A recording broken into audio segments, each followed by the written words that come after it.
Welcome to another episode in our series on intellectual disability health. I'm Pramuthi. And I'm Chris. We're from 3DN, part of the National Centre of Excellence in Intellectual Disability Health. We're here with Dr Julian Trofimovs to talk about his recently completed PhD research about people with intellectual disability and the justice system.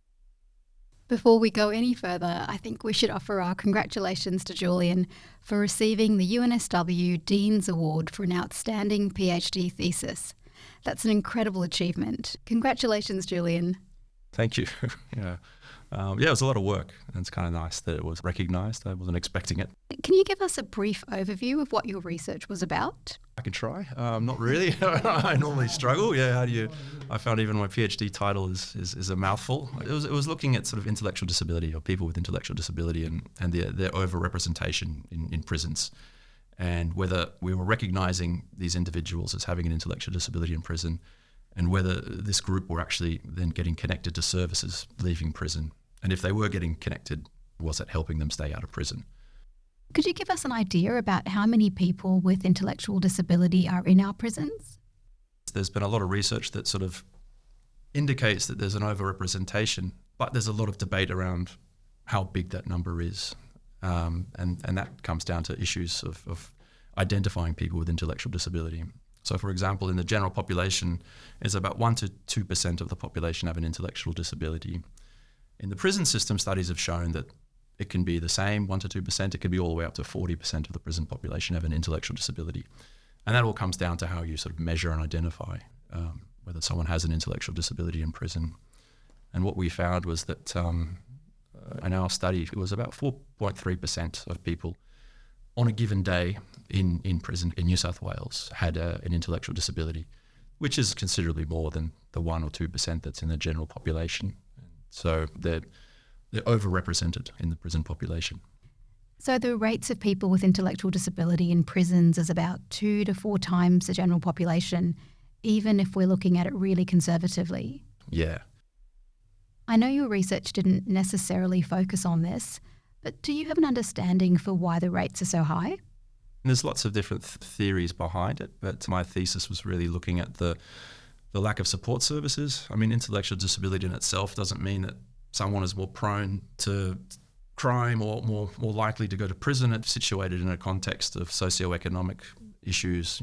We're all complex, and we all have issues that cannot be easily separated from one another. And when you're talking about this group, they're a highly complex group. It's not just an intellectual disability; it's also the mental health issues, it's the substance abuse issues, it's homelessness, it's childhood trauma, and you can't sort of address these things independently or in a siloed fashion. Because they interact with each other. So it's not that intellectual disability sort of is the only risk factor or somehow sits alone, but it sits in this kind of complex problem that puts a lot of people at risk. Absolutely. And I guess people with intellectual disability are much more likely to be victims of crime rather than to be offenders. Yeah, that's right. There's a few studies looking at this, that people with intellectual disabilities have a very high rate of being victimised as well as being offenders. And so it's a very complex problem. In terms of this wide variation in rates of people with intellectual disability in prisons and the difficulties with identification, do you think we're missing a lot of people with intellectual disability? Yeah, absolutely. I think there's a lot of people who sit in the borderline zones of the intellectual disability diagnosis. So if an intellectual disability diagnosis is set at an IQ of 70 or below, there are people who sit in this kind of liminal zone around 70 to 80 to 90 who are just as equally disadvantaged and who are just as equally in need of support, but they aren't necessarily receiving a diagnosis that would make them eligible to get disability support services. And this group is the one that's quite often reoffending and going back to prison because of those reasons of not having access to support. So let's turn now to another of your key findings. Your research also looked at what happens to people with intellectual disability after they leave the criminal justice system. And you focused on this concept of recidivism. Can you describe what recidivism is for people who may not be familiar with the term? So it depends on the study, but it normally indicates that someone is reoffending or returning to custody. And in our studies, we were looking at people who'd left prison and then returned to prison. Did you find that there was anything that could help break the cycle and reduce the rates of people returning to prison? Yeah, for my study, we were looking specifically at sort of provision of support services. So people with intellectual disability, it's been shown, have a higher rate of returning to prison than the general prisoner population. So what we were interested in was whether if this group were provided with support when they left prison, whether that would have an impact on whether they returned to prison or how long they stayed in the community. And we found that actually the provision of disability support after a prison episode had quite a remarkable effect. It lowered the recidivism rate, or the proportion of people to return to prison, down to about the same proportion as the general population. So it was quite a marked result. Wow, it's incredible. And that was just getting some sort of disability support in place when they were leaving prison? Yeah, it was very broad because of the nature of the disability data that we have. We couldn't look at specific support services. So it was just looking generally at any sort of support. So, I mean, I would theorize that if you actually had more information about the different levels of support, intensity of support, how long people continued with that support, I think you'd find that you would be able to unpack that quite a bit more. And in terms of if they didn't receive the disability support, what were the rates of returning to prison without that support in place? It was very high. It was like, 70, 75%. Okay. So it's quite a remarkable portion of this group that will end up returning to prison. I think the general recidivism rate is around 50%. Okay. So it's quite higher than the general prison population. Okay, so 3/4 of people almost were returning to prison without the supports. Yeah, that's right. It's quite shocking when you hear it. Your study also looked at the intersection between mental health and intellectual disability. Can you tell us a bit more about that as well? Yeah, so we also looked at a group that had intellectual disability and a serious mental illness. And by serious, I mean schizophrenia, psychosis, these sorts of diagnoses, and whether if this group was connected to community mental health support after release, if that played a role in keeping them in the community. And similar to the disability support, we found that it did have an effect on the rates of return to prison. And for those that received both disability support and community mental health, they stayed in the community longer or didn't return to prison at all. We actually looked at a subsample, so a smaller group who received a particular form of disability support. It's called the Community Justice Program. And that's a program that's set up for people who have been identified as being at very high risk of offending, and they're put in touch with these support providers. So how does that program work? Well, you've got, for each individual, a case manager.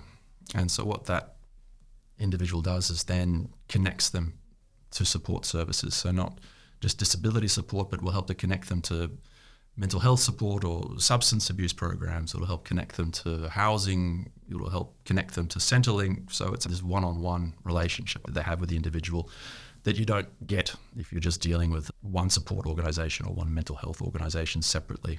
And that's where the importance of these sorts of programs are. How widespread is that? It's a very small program. I think they have capacity for 20 or so people.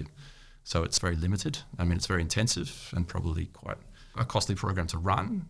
But this is a group that is going to cycle through prison continuously unless you really provide the support that they need to address the kind of complex circumstances that they're in.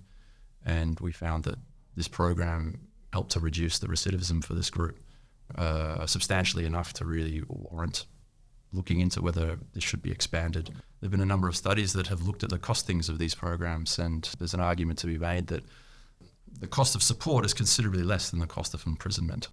And at the moment, are there barriers to people accessing these services that you're speaking about? Yeah, there certainly are. One of the biggest barriers we found was really identifying people. So identifying intellectual disability is very difficult. And if you're not identified, well, then you can't be connected to support. I mean, it sounds like that identification is a really important barrier. And once people are identified as having an intellectual disability, do they then go on to receive the supports that are required? Not always. So in the prison system in New South Wales, you've got a fantastic disability support organisation, a statewide disability support group, and they do a lot of work connecting people with intellectual disability to support services.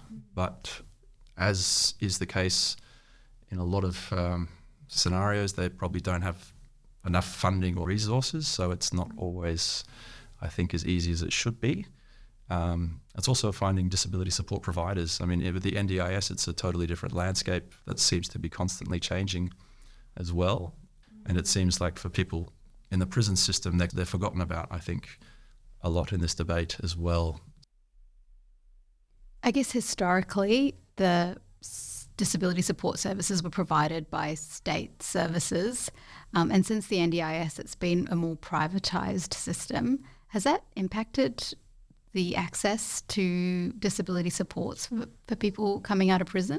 It seems to have had a bit of a negative impact from what I've read, because it's quite a recent transition. There hasn't been any really big quantitative studies into support access. And in fact, my thesis, one of the reasons I did it was because there was a real lack of studies generally of disability support access for prisoners with intellectual disability.